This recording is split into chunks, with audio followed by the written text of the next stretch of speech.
어서와요.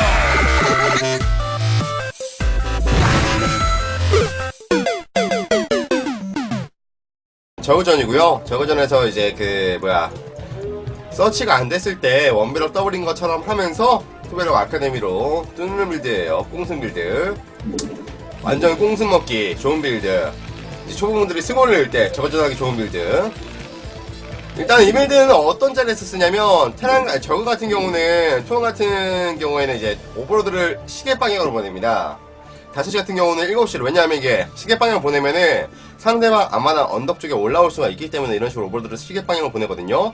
5시 같은 경우에는 일단 첫 오버로드를 시계 방향으로 이쪽으로 보내고 두 번째 오버로드를 이쪽으로 보내겠죠. 자기 언덕으로. 근데 가끔씩 뭐 반대로 보내는 사람이 있는데 오버로드를 반대로 보내는 경우가 있는데 그럴 땐 쓰면 안 돼요. 무조건 이런 자리, 상대가 오버로드 반대로 보내는 자리에만 쓰실 수 있는 빌드입니다. 이 빌드 자체가.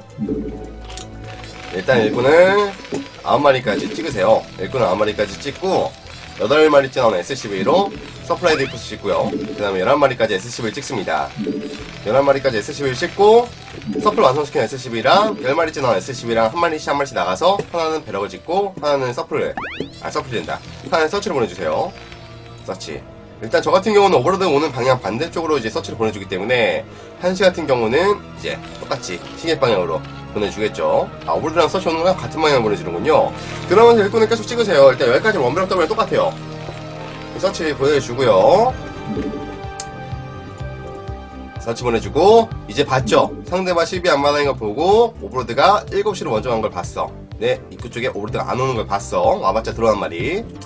그러면서 이제 테라는 원터치가 됐기 때문에 이제 16까지 SCV를 찍은 다음에 13대 넣은 SCV로 서플라이 디포스를 지어주세요. 그리고 16까지 찍고 마리 한 마리 찍습니다. 17 앞마당. 여기까지가 이제 원배럭 더블이 원배럭 더블. 저그는 3회 처리인 상태고 무난하게. 그러면서 이제 여기서 드론이 왔다가 가스가 없는 거 보고 한번 둥글둥글둥글 한 다음에 마린이 나올 타이밍에 빠져나갈 거예요. 왜냐면 상대방이 가스를 올렸는지 안 올렸는지를 파악하기 위해서 들어온 거거든요 이게. 그렇기 때문에 원배럭 더블이네. 마리 안 찍네. 원마리밖에 안 찍었어. SCV도 입구 쪽에 나왔네. 이러면은 원배럭 더블이구나 라고 생각을 한단 말이면 이따가 할 수밖에 없어. 할 수밖에 없기 때문에 드론이 나가는 타이밍 보고 SCV가 바로 한 마리 와서 가스랑 본진에서 이제 앞마당 이제 배럭 옆에 배럭이랑 가스를 동시에 지는 거죠. 19대 17 더블하는 척 하면서 SCV도 한 마리 입구 쪽에 보내주고 더블인 척 하면서 그러면서 19대 투배럭이랑 가스를 올리는 거예요.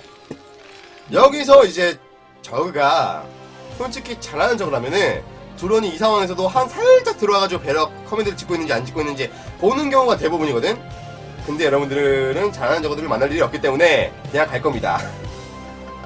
사실상 홍규도 갔고요 그냥. 네, 이몽규 선수 그냥 갔어요. 그러면서 이제 21대 아카데미를 올려요. 19 배럭, 19 가스, 21 아카데미. 솔직히 그게 좀 귀찮아요. 이제 일일이 커맨드를 보고 하기가 귀찮아요. 21 아카데미 짓고 바로 서플라이 디포스를 지으세요. 그 다음에 SCV랑 마린이랑 계속 찍어주세요.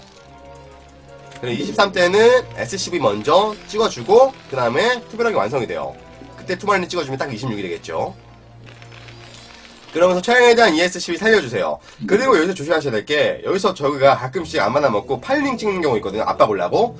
그런 경우가 제일 난감한 경우입니다. 그런 경우는 마린 수가 적기 때문에 그런 경우에는 솔직히 뭐 어떻게 할 수가 없어요. 근데 최신 이제 저거들 트렌드가 초반에 좀 짜잘하는 마인드이기 때문에 8링을 거의 찍지 않거든요. 거의 4만 찍었자 한 2링에서 4링까지. 그렇기 때문에 뭐 그 점은 뭐 어쩔 수 없는 부분입니다. 그러면서 이제 계속 찍어내면서 이렇게 SCV를 계속 돌려주세요. 돌려주고 이제 먼저 오는 저울린들 끊어주러 마린들이 왔다갔다 하는 거죠. 이쪽에 이몽규 선수는 버릇이 이쪽으로 오는 버릇이 있기 때문에 자, 두 마리를 미리 이쪽에다 보내줬고요. SCV는 뭐 잡히겠는데 최대한 살리면서 그러면서 마린들 계속 찍어주면서 아카데미 완성이 되면은 바로 스티팩 업을 찍고 그 다음에 메딕을 찍으세요. 그 다음에 마린은 최대한 이렇게 중간에서 커트하러. 이렇게 되면은 저그는 초반에 마린을 보면은 저글링을 조금 더 찍어가지고 막을 생각을 하지 성 큰 지을 생각 안 하거든. 지어봤자 한 개밖에 안 지어요. 하지만 저거는 초반에 내가 안마당에 일꾼을 보고 아 원베어 더블이네 라고 생각을 했기 때문에 메딕 타이밍을 잡을 수가 없습니다. 왜냐면 기본적인 메딕 타이밍이 레어가 완성되고 스파이어를 짓고 그 다음에 삼성큰을 완성시키는 그런 타이밍이거든요. 근데 나는 배럭 더블이 아니기 때문에 일단 스팀팩을 찍어주고 메딕을 찍어주고 파이브를 찍어주고 가스를 한 마리로만 캤어요. 가스 조절 두 마리 캐네요. 가스 조절 해주면서 이제 안마당 먹을 준비하면서 메딕 나오면은 바로 러시 가는 거죠.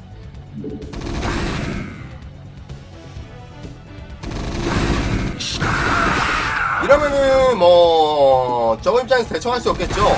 배럭 더블인 줄 알았는데 이런 식으로 마인 메딕이 와버리면은 말 그대로 게임이 끝나는 상황이 나오는 거죠. 이 빌드 같은 경우는 제가 BG랑 할 때도 거의 대부분 통했어요. 네, 그렇기 때문에 좀 이제 말씀 그대로 꽁승할 수 있는 빌드, 그런 빌드입니다.